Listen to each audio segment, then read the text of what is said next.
Pemilihan Kongres Amerika Serikat terancam gagal sementara Donald Trump berencana merebut kekuasaan dan menentukan sendiri siapa yang layak mewakili negara bagian di Kongres. Trump merencanakan hal yang tak terpikirkan. Presiden Amerika Serikat sedang mempersiapkan landasan untuk menasionalisasi proses pemilihan di Amerika. Secara efektif, berusaha mengambil hak konstitusional negara bagian untuk menetapkan aturan pemungutan suara secara mandiri. Ini adalah tantangan langsung terhadap sistem federal Amerika Serikat yang telah ada selama lebih dari 2 abad. Dan yang mengejutkan, hari ini Dewan Perwakilan Rakyat memberikan suara untuk memulai reformasi pemilihan seperti itu. Tapi apa artinya ini dan mengapa nasionalisasi pemilu ini sudah disebut sebagai ancaman bagi demokrasi di Amerika? Mari kita cari tahu bersama. Nama saya Alexei Peci. Mari kita bahas topik ini bersama-sama. Tapi sebelum kita mulai, saya minta kalian untuk subscribe ke channel ini, beri like, tulis komentar apa saja di bawah video ini, dan jangan lupa untuk follow channel Telegram saya, Peci News. Link ada di deskripsi video. Kami publikasi berita terbaru segera setelah diterima. Kemarin Rabu, Dewan Perwakilan Rakyat Kongres Amerika Serikat mengesahkan reformasi besar sistem pemilu Partai Republik setelah tekanan kuat dari Presiden Donald Trump, Elon Musk, dan tokoh-tokoh berpengaruh lain. Namun di Senat Kongres, rancangan undang-undang itu masih belum jelas jalurnya untuk diloloskan karena Partai Republik secara pribadi mengakui bahwa mereka tidak memiliki cukup dukungan untuk mengatasi filibuster dari Partai Demokrat seperti yang diminta oleh Donald Trump. Artinya, Partai Demokrat masih bisa memperlambat pengesahan undang-undang itu. Rancangan Undang-Undang Save America Act adalah versi terbaru dari rancangan undang-undang yang memperketat standar pendaftaran pemilih yang telah disahkan oleh Dewan Perwakilan Rakyat tahun lalu dengan 218 suara berbanding 213, jadi selisihnya hanya 5 suara saja. Dan yang anehnya, satu anggota Partai Demokrat juga mendukung rancangan undang-undang ini, yaitu anggota Dewan Perwakilan Rakyat Henry Cuellar dari Texas. Menariknya, para radikal konservatif ingin agar rancangan undang-undang ini dimasukkan ke dalam paket besar langkah-langkah pendanaan pemerintah bulan ini dengan mengancam akan memperpanjang penutupan sebagian pemerintahan selama 4 hari. Jadi, penutupan pemerintahan akan berlanjut hingga Trump memerintahkan Partai Republik di Dewan Perwakilan Rakyat menerima undang-undang itu tanpa dirinya. Mereka memanipulasi isu penutupan pemerintahan dan memasukkan inisiatif ini ke undang-undang berbeda. Rancangan undang-undang ini akan mengubah tata cara pemungutan suara di Amerika Serikat yang berlaku lebih dari 200 tahun. Sebelum pemungutan suara di Dewan Perwakilan Rakyat, Donald Trump menyatakan bahwa tanpa reformasi undang-undang pemilu, Amerika tidak akan keluar dari krisis dan sebenarnya penyebab utama semua masalah Amerika adalah undang-undang pemilihan umum. Donald Trump menyerukan reformasi pemilu, yakin tanpa itu Amerika Serikat akan berakhir. Dia menuntut agar undang-undang ini segera disahkan untuk melindungi sistem pemilu. Saya ingin mencatat bahwa nama undang-undang ini berarti pemilu aman dan dapat diverifikasi. Dalam pidatonya, Trump menyebut sistem pemilu Amerika sedang krisis dan butuh perubahan segera. Dia menyebut pemilu saat ini sebagai pemilu yang dipalsukan, dicuri, dan didiskreditkan di tingkat internasional. Trump merasa dunia menertawakan sistem pemilu Amerika, tidak menganggap pemerintahannya sah, sehingga semuanya perlu diubah. Sekarang kita tiba di bagian paling menarik, apa sebenarnya yang diusulkan oleh Undang-Undang Reformasi Sistem Pemilu di Amerika ini. Donald Trump mengatakan pemilu harus dinasionalisasi, bukan membiarkan tiap negara bagian menetapkan aturan sendiri. Dalam wawancara 9 Februari, Trump pertama kali menyatakan Partai Republik harus menasionalisasi pemungutan suara dan mengambil alih proses di setidaknya 15 tempat.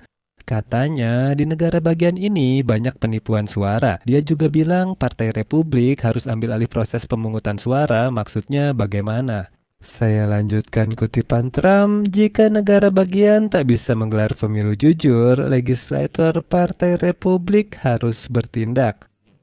Negara bagian pada dasarnya mewakili pemerintah federal dalam urusan pemilu. Dengan menyindir bahwa kalian merasa sebagai negara bagian independen, padahal hanya agen pemerintah federal di bawah Donald Trump.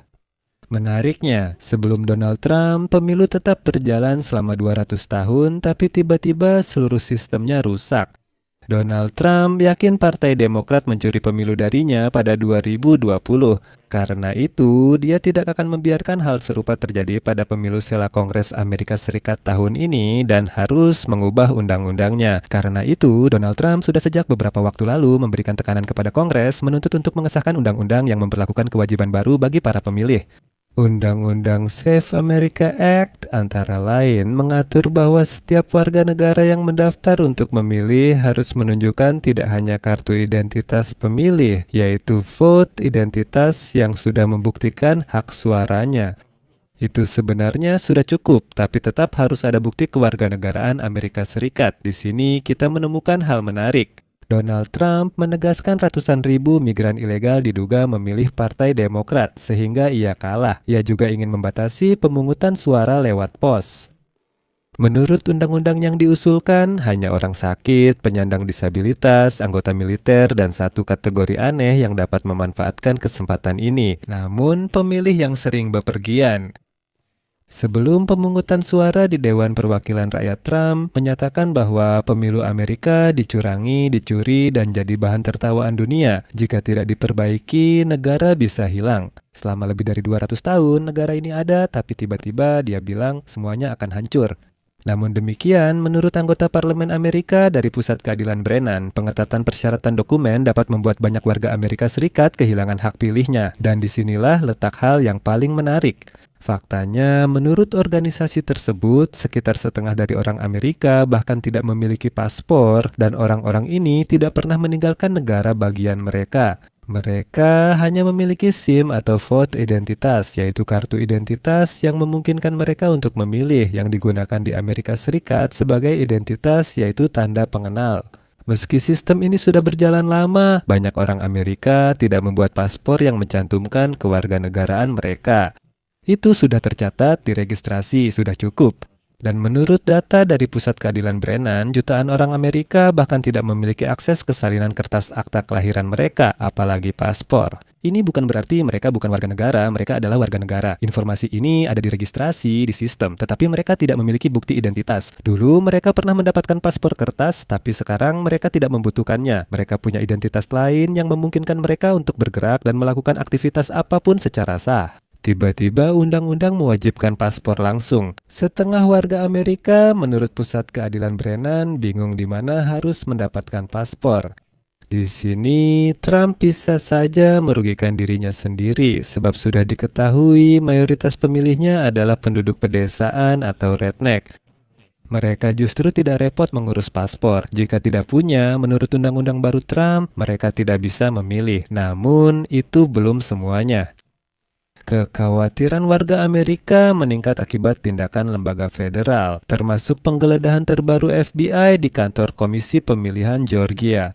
Mengapa negara bagian ini mendapat banyak perhatian? Karena menurut Donald Trump, disinilah pemilu 2020 dicuri darinya. Demokrat khawatir Trump dapat mengirim petugas imigrasi dan bea cukai ke tempat pemungutan suara pada hari pemilihan, yang bisa dianggap sebagai intimidasi pemilih. Karena 2 orang Amerika yang tewas saat penggerebekan Immigration and Customs Enforcement di Minnesota adalah warga negara Amerika, bukan migran. Jadi, fakta bahwa kamu adalah orang Amerika tidak melindungimu dari tindakan imigrasi. Agen-agen itu akan ada di dekat tempat pemungutan suara. Banyak orang mungkin berpikir, sudahlah, saya tidak mau ke sana. Begitu. Para kritikus gagasan Donald Trump berpendapat bahwa skenario seperti itu akan merusak kepercayaan terhadap kejujuran pemilu dan dasar-dasar demokrasi Amerika. Tidak semua orang setuju dengan retorika Presiden Amerika Serikat. Para ahli hukum menekankan bahwa sesuai dengan pasal 1 bagian 4 Konstitusi Amerika Serikat, kewenangan untuk menentukan waktu, tempat, dan cara pelaksanaan pemilu sepenuhnya berada di tangan negara bagian, bukan pemerintah federal. Dalam kasus seperti itu, pengambil alihan langsung kewenangan pelaksanaan pemilu oleh eksekutif tanpa undang-undang dari Kongres akan dianggap inkonstitusional, dan langkah seperti itu dapat dinilai sebagai perebutan kekuasaan serta pencabutan kewenangan negara bagian. Saat ini, Partai Republik mayoritas di Kongres. Partai Demokrat khawatir demi menghindari kekalahan di pemilu sela, mereka bisa melanggar konstitusi dan tetap mengesahkan undang-undang itu. Itu yang dilakukan Dewan Perwakilan Rakyat hari ini. Mari kita simpulkan, Donald Trump mengusulkan standar pemilu federal seragam untuk menggantikan 50 sistem berbeda, sistem terpusat dan kaku. Pemerintahan Trump ingin memaksakan kepada semua negara bagian, saya tekankan termasuk California dan New York yang sangat liberal, satu aturan, hanya surat suara kertas, wajib menunjukkan identitas, dan penghapusan pemungutan suara awal melalui pos. Argumennya adalah kejujuran. Donald Trump terus menyuarakan kecurangan massal, menyatakan hanya kontrol penuh pemerintah federal yang bisa menjamin keamanan pemilu.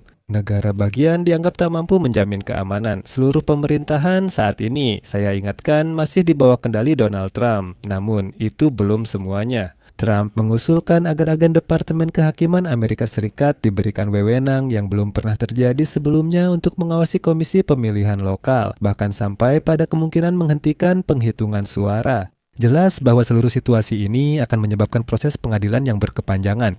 Kritikus menilai ini sebagai upaya mempertahankan kekuasaan Partai Republik selama puluhan tahun. Aturan baru ini bisa menyulitkan pemungutan suara bagi minoritas dan kaum muda basis pemilih Partai Demokrat. Dan yang paling penting, jika Donald Trump berhasil mendorong inisiatif ini, maka Amerika Serikat akan memulai transisi historis dari negara federasi menjadi negara kesatuan. Di sini saya akan mengakhiri dengan titik-titik. Tulis pendapat dan kesimpulan Anda di kolom komentar di bawah episode ini. Jangan lupa subscribe channel ini, tekan tombol lonceng, dan jangan lupa beri like. Jika episode ini bermanfaat, Anda bisa mendukung kanal YouTube ini lewat donasi, langganan berbayar, atau sponsor melalui tautan di deskripsi video. Di sana ada berbagai macam platform, saya yakin Anda bisa memilih yang paling sesuai untuk Anda. Saya akan sangat berterima kasih atas dukungan apapun dari Anda. Itu saja untuk sekarang, jaga diri Anda dan sampai jumpa.